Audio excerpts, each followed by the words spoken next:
अस्सलामु अलैकुम dear students. आज का जो हमारा टॉपिक डिस्कशन है वो है साइटोप्लाज्म।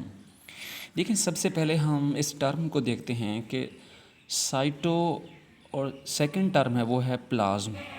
तो ये आपके पास टू वर्ड्स हैं। साइटो का मीन होता है सेल और प्लाज्म कहते हैं फ्लूइड को। तो हमारे पास जो एक सेल है, अब उस सेल के अंदर जो लिविंग कंटेंट होता है या लिविंग मैटर होता है उसे हम साइटोप्लाज्म कहते हैं। तो साइटोप्लाज्म क्या है? सबसे पहले इसकी डेफिनेशन देखनी है आपने। The living content of cell is called cytoplasm. Cyto mean cell and plasm mean fluid. अब साइटोप्लाज्म क्या है? ये एक सेमी विस्कस और सेमी ट्रांसपेरेंट फ्लूइड है। साइटोप्लाज्म एक सेमी विस्कस और सेमी ट्रांसपेरेंट फ्लूइड है।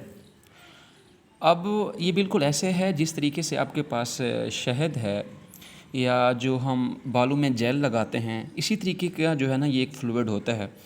अब अगर हम इसकी लोकेशन की बात करें तो ये हमारे पास क्या है, एक्चुअली एक सेल है।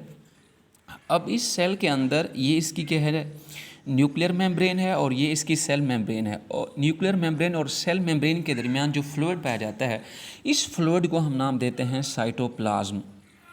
तो ये इसकी जो है लोकेशन है, यानी कि it is present between nuclear envelope. ये जो हमारे पास मेम्ब्रेन है न्यूक्लियस की, इसे हम कहते हैं न्यूक्लियर इन्वेलप। और ये हमारे पास क्या है, सेल मेम्ब्रेन। तो सेल मेम्ब्रेन और न्यूक्लियर इन्वेलप के दरमियान ये पाया जाता है। इसके अलावा अगर हम इसकी कंपोजिशन की बात करें तो हमारे पास इसमें 75 से लेकर 90% इसमें वाटर होता है।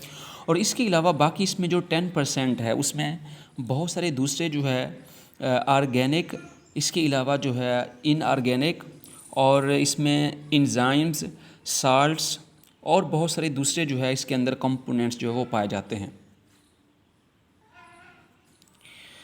अब इसके अगर हम फंक्शन की बात करें तो ये सेल में जो है प्रॉपर जो है वो स्पेस प्रोवाइड करता है जहाँ पर बहुत सारे क्या होते हैं, केमिकल रिएक्शंस होते हैं। यानी कि एक सेल की अगर हम बात करें तो सेल में जो बायोकेमिकल रिएक्शंस होते हैं उन तमाम बायोकेमिकल रिएक्शन को क्या करता है, ये स्पेस प्रोवाइड करता है।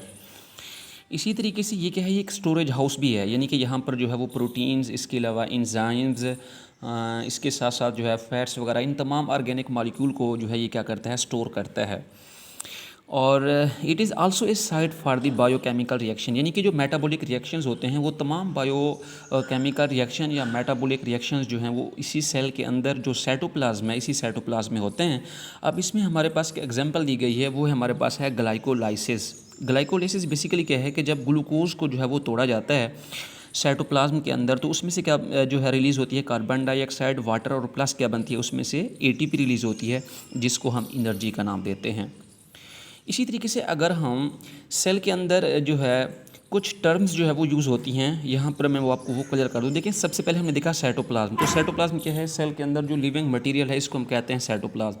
इसी तरीके से ये जो न्यूक्लियस है, न्यूक्लियस के अंदर जो फ्लूइड होता है इसको हम कहते हैं न्यूक्लियोप्लाज्म। इसके अलावा है साइटोसोल। साइटोसोल क्या है कि ये जो हमारे पास सेल है, अब इस सेल में से, सेल के अंदर जो साइटोप्लाज्म है, इस साइटोप्लाज्म में से अगर हम ऑर्गेनेल्स को रिमूव कर दें तो बाकी जो रिमेनिंग पार्ट होगा उसको हम कहेंगे साइटोसोल। तो इसी तरीके से एक और चीज़ जो लिविंग मटेरियल होता है इसको हम कहते हैं प्रोटोप्लाज्म। तो प्रोटोप्लाज्म में क्या आता है, साइटोप्लाज्म भी आ जाता है और इसके अलावा इसमें जो है वो न्यूक्लियस भी आ जाता है। तो protoplasm is equal to cytoplasm plus nucleoplasm. अल्लाह ताला आप सबको और आपके अजीज़ व क़ारिब को आसानियाँ अता फ़रमाए और आगे आसानियाँ तकसीम करने का शर्फ़ हासिल करे।